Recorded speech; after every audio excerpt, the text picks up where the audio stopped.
眼红，角头二的36岁男星郑仁硕上月和老婆离婚，外传没离婚前他就和黑社会美眉出身的小薰、黄静怡互动暧昧。昨天23日，周刊再爆两人鬼鬼祟祟幽会的消息，郑仁硕前妻也疑似在 IG 上狠酸两人肮脏下流。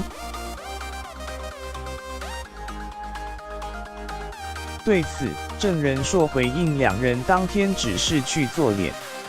有民众提供周刊郑仁硕前妻圆圆发的现实动态截图，他疑似在 IG 上比中指怒瞧小薰，写道到底是中了什么邪，被洗脑成这样。在那阿门耶稣的，装作自己多纯洁，最毒妇人心是你。文末更怒斥你们自己肮脏下流，少拖别人下水，连小孩也要欺负，难怪现世报就在你家人身上。祝你们都长命百岁，身体安好哦。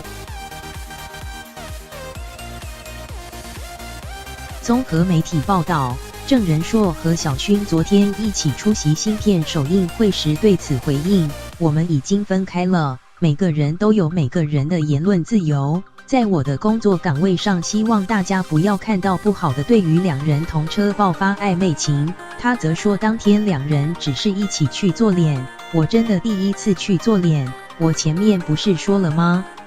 我要展开行动嘛，我就询问有没有地方可以做脸让我美一点啊。而小薰则说无法控制别人要怎么写、怎么想，认为对方没有指名道姓，不想对号入座，有些东西说多了也不公平，我希望所有东西只住在这边就好了。